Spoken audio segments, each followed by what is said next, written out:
Hello students, welcome back to my channel. Today we are going to cover the part 9, the rise of nationalism in Europe. Today we are going to cover the unification of Britain. ठीक है, Britain की unification को समझेंगे आज हम। देखो, unification of Britain को समझने से पहले तुम्हें ये समझना होगा कि ब्रिटेन है कहाँ पर। ये वर्ल्ड का मैप है और ये वाली जो लोकेशन है ये है हमारा यूनाइटेड किंगडम और ग्रेट ब्रिटेन का पार्ट।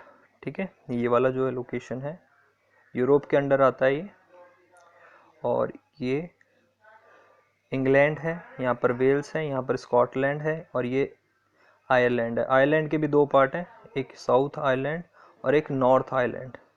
ठीक है, तो नॉर्थ आयरलैंड, ये चार पार्ट्स हैं, ये चार आयरलैंड से मेन इंपॉर्टेंट। इसी के बारे में आज समझेंगे कि ये कैसे यूनिफाई हुए। पहले कोई भी ये आयरलैंड एक नहीं था। ठीक है, तो इसकी यूनिफिकेशन को हम समझेंगे। उससे पहले बहुत सारे लोगों को कन्फ्यूज़न रहता है, तो वो कन्फ्यूज़न क्लियर कर देते हैं। सबसे पहले समझते हैं कि ये है क्या क्या। देखो, ये है इंग्लैंड, तो ये येलो वाला पार्ट दिख रहा है तुम्हें, ये है सिर्फ इंग्लैंड। ठीक है, तो सबसे पहले था इंग्लैंड। उसके बाद उसने क्या किया, इंग्लैंड ने, यहाँ पर आ जाओ, ग्रेट ब्रिटेन बना। उसके बाद इंग्लैंड था पहले, ठीक है, और इंग्लैंड से क्या बना, ग्रेट ब्रिटेन। ग्रेट ब्रिटेन में कौन कौन से पार्ट आ गए, स्कॉटलैंड, इंग्लैंड और ये छोटा सा पार्ट है वेल्स वाला। ये तीन पार्ट को मिला के कहा जाता था ग्रेट ब्रिटेन, ये कहा जाता है आज भी ग्रेट ब्रिटेन। क्लियर है बात। देखो, पहले इंग्लैंड था, उसके बाद दो पार्ट और जुड़ गए, यानी स्कॉटलैंड और ये वाला पार्ट यानी वेल्स, ये येलो वाला पार्ट, ये भी इसके साथ जुड़ गया, तो इसे क्या कहा जाने लगा, ग्रेट ब्रिटेन। ठीक है, अब बात कर लेते हैं यूनाइटेड किंगडम। जो यूके आजकल हम कहते हैं यूनाइटेड किंगडम, वो कौन सा पार्ट है, वो 1801 में यूनाइटेड किंगडम बना था, तो वो वाला पार्ट समझ लो। ये ग्रेट ब्रिटेन बन चुका था। ग्रेट ब्रिटेन में जो नॉर्दर्न आयरलैंड वाला पार्ट है, ये वाला पार्ट, नॉर्दर्न आयरलैंड वाला पार्ट, ये दिख रहा है, ये है आयरलैंड। इसमें ये साउथ वाला आयरलैंड है, ये नॉर्थ वाला आयरलैंड। तो जो ये नॉर्थ वाला आयरलैंड है, इसे कहते हैं हम नॉर्दर्न आयरलैंड। ये इसके साथ ऐड हो गया, इसका भी यूनिफिकेशन हो गया, तब जाके ये क्या कहलाया, यूनाइटेड किंगडम। तो आई होप कि तुम्हें क्लियर हो गया होगा। ये इंग्लैंड अलग है।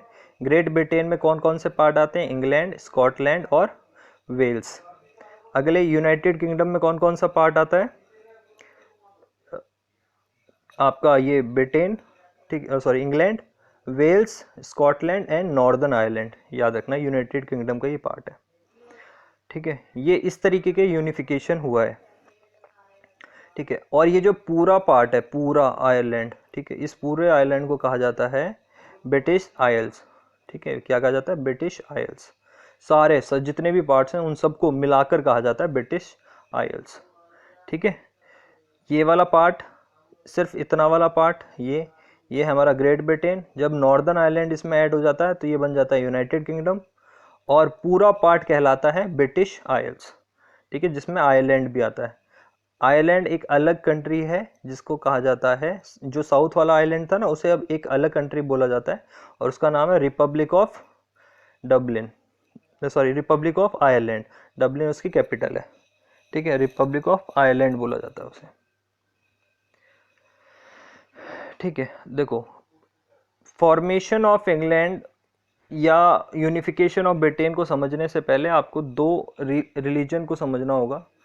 ठीक है, जो एथनिक ग्रुप्स यहाँ पर रहते थे, जो कि जिनकी क्या क्या, कौन कौन से भगवान को मानते थे, उसको समझना ज़रूरी होगा। क्योंकि यहाँ पर ना तो कोई रिवॉल्यूशन होता है, ना कोई वॉर होती है, पर फिर भी यूनिफिकेशन ऑफ ब्रिटेन हो जाता है।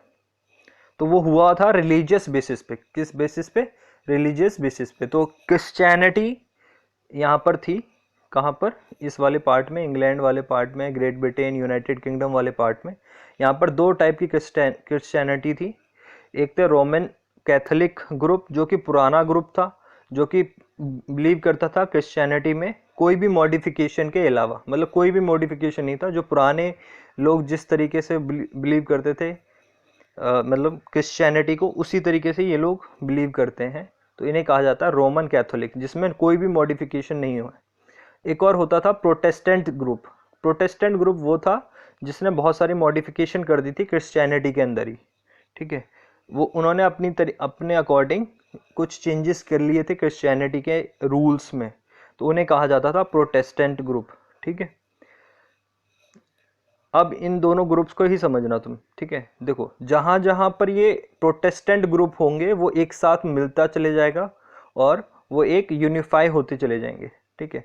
तो ये स्टार्ट हुआ था formation of Britain as a nation state, इसको समझते हैं। In Britain the formation of a nation state was neither the result of a sudden upheaval nor revolution, तो ना तो कोई वॉर हुई ना ही कोई रिवॉल्यूशन हुआ जिसके कारण यहाँ पर यूनिफिकेशन हुआ।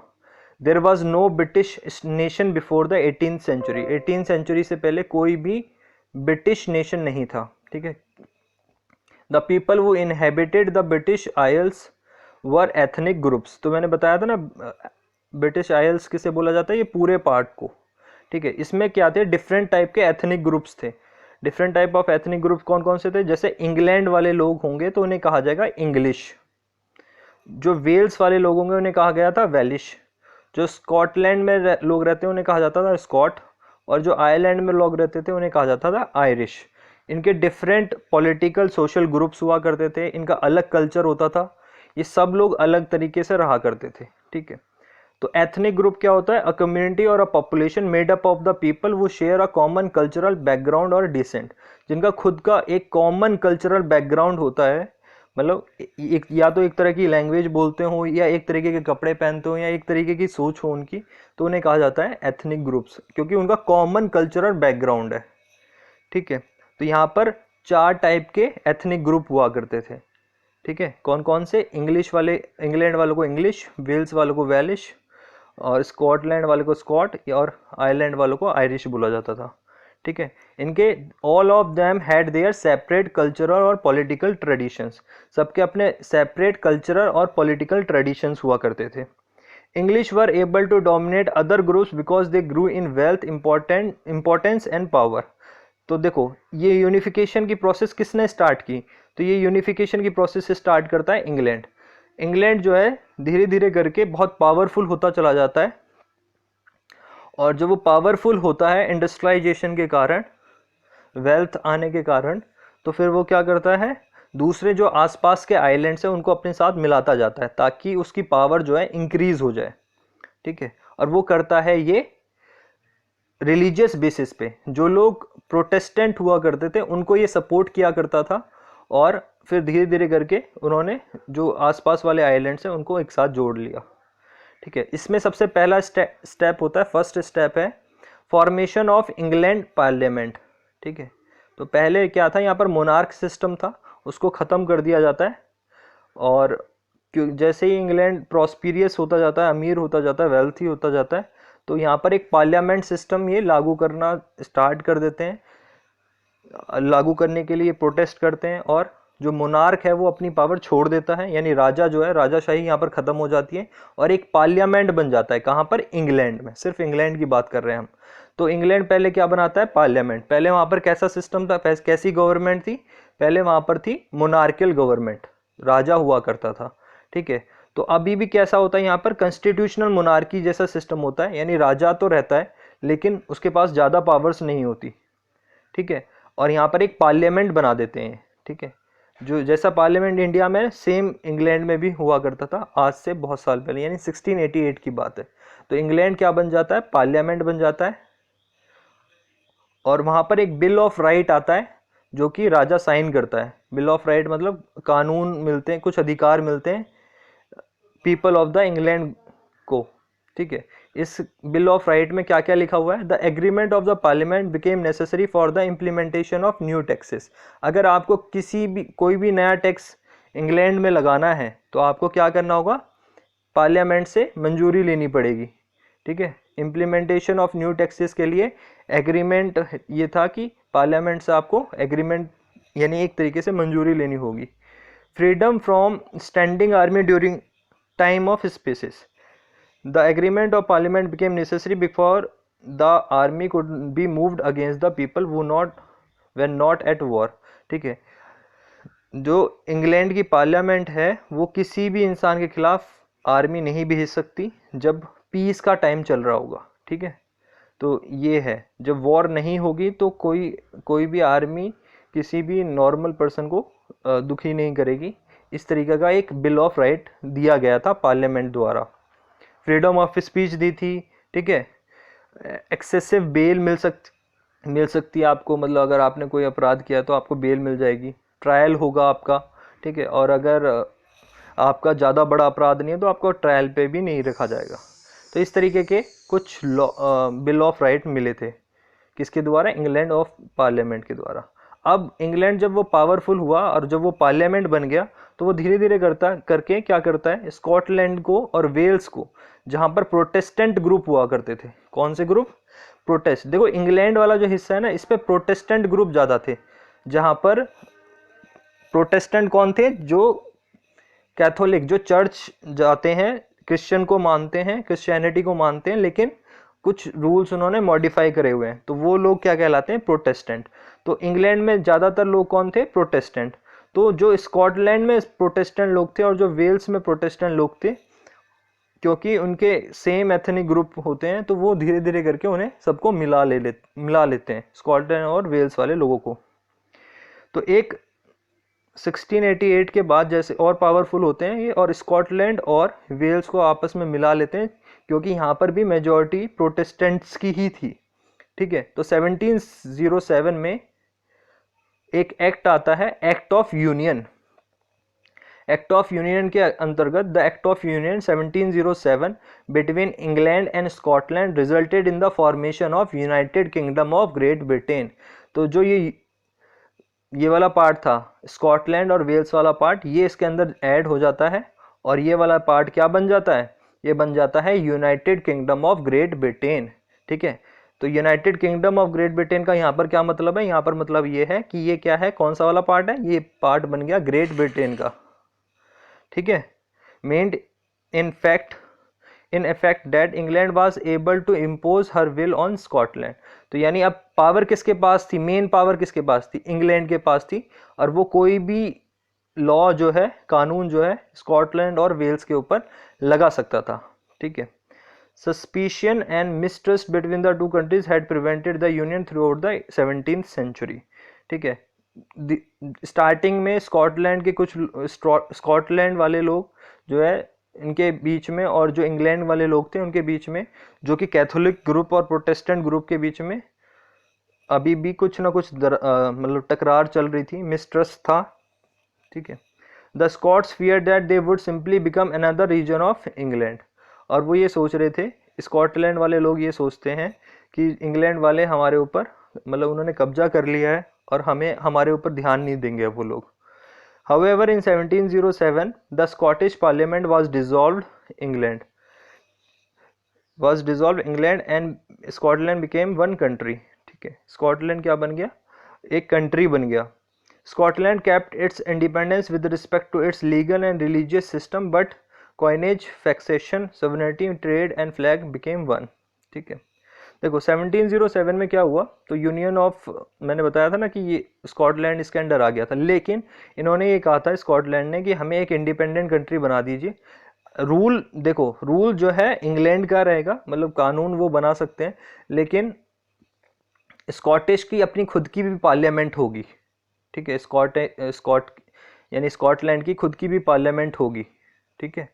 और वो जो है अपनी पार्लियामेंट, अपना पार्लियामेंट उनकी खुद के ऊपर रूल करेगी, मतलब स्कॉटलैंड पर रूल करेगी, लेकिन वो अभी किसका पार्ट हो चुके हैं? ग्रेट ब्रिटेन का पार्ट हो चुके हैं, ठीक है। इसको भी मैं भी बाद में बताऊंगा कि इसका क्या मतलब है। देखो ये रहेंगी इंडिपेंडेंट कंट्री ही, लेकिन ये एक यूनियन बन चुका है। यूनियन का मतलब ये है कि जब भी कभी किसी और कंट्री के साथ लड़ाई होगी या कुछ और होगा तो ये साथ में जाएंगी उसमें, ठीक है, साथ में लड़ाई लड़ेंगी। Scotland kept its independence with respect to its legal and religious system, but coinage, taxation, sovereignty, trade, flag became one. तो क्या क्या चीज़ें देखो, क्योंकि ये यूनिफाई हो चुके हैं, एक साथ यूनियन बन चुके हैं, तो इसमें क्या क्या चीज़ें सेम रहेंगी। देखो लीगल और रिलीजियस सिस्टम तो डिफरेंट रहेगा, लेकिन जो कॉइनेज सिस्टम है, मतलब करेंसी का जो सिस्टम होगा वो एक रहेगा, ठीक है। सोवरेनिटी इनकी एक रहेगी, यानी कि एक देश माना जाएगा इसको, इंडिपेंडेंट देश माना जाएगा। ट्रेड जो है इनमें फ्री में रहेगा, फ्लैग जो है इनका सेम रहेगा, ठीक है। तो ये सारी चीज़ें इनकी सेम रहेंगी। तो इन्होंने कौन सा फ्लैग अडॉप्ट किया था, यूनियन जैक का जो फ्लैग था ग्रेट ब्रिटेन का, वो एक फ्लैग था और उसको क्या कहा जाता था, Union Jack. The two countries had shared a monarch for about 100 years when King James VI of Scotland inherited the England throne from his aunt Queen Elizabeth I. 100 सालों तक, अगले 100 सालों तक राजा जो था इनका अलग अलग राजा रहा करता था, यानी स्कॉटलैंड के अलग राजा हुआ करते थे, इंग्लैंड की अलग रानी हुआ करती थी।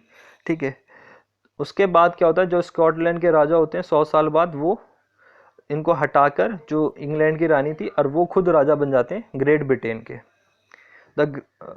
उनका नाम क्या था, जेम्स IV ऑफ स्कॉटलैंड। ठीक है, the growth of a British identity meant that Scotland distinctive culture and the political institutions were suppressed.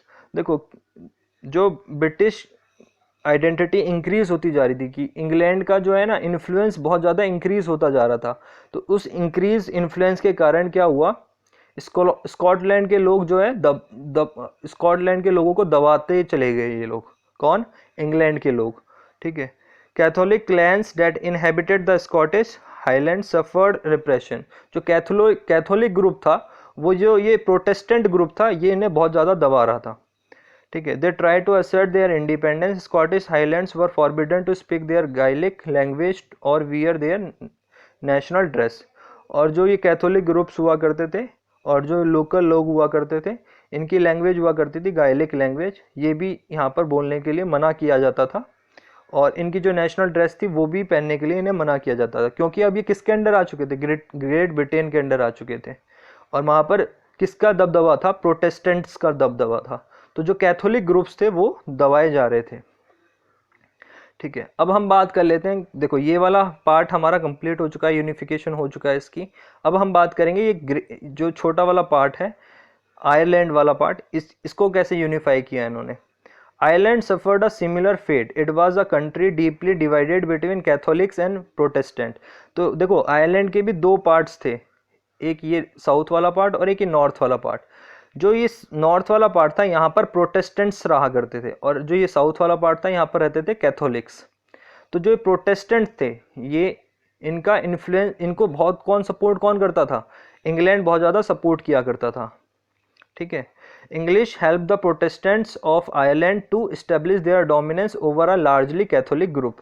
तो जो यहाँ पर लार्ज कैथोलिक ग्रुप था, इस पर इनका डोमिनेंस को बढ़ा के रखता था। कौन, क्योंकि जो ये नॉर्थ आइलैंड वाले प्रोटेस्टेंट ग्रुप था, ये इनको दबा के रखता था कैथोलिक ग्रुप्स को, क्योंकि इसको हेल्प कहाँ से मिल रही थी, इंग्लैंड की तरफ से। ठीक है, क्योंकि वहाँ पर प्रोटेस्टेंट्स थे। तो Catholic revolts against British dominance were suppressed.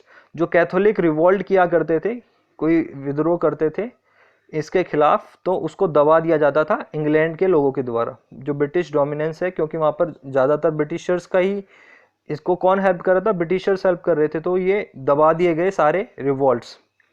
After the failure of the revolt led by the Wolfe Tone. देखो, वॉल्फ टाउन जो थे, यहाँ पर ये जो साउथ वाला आयरलैंड है ना, इसके राजा हुआ करते थे, मतलब एक आयरिशमैन हुआ करते थे जिन्होंने रिवॉल्ट किया था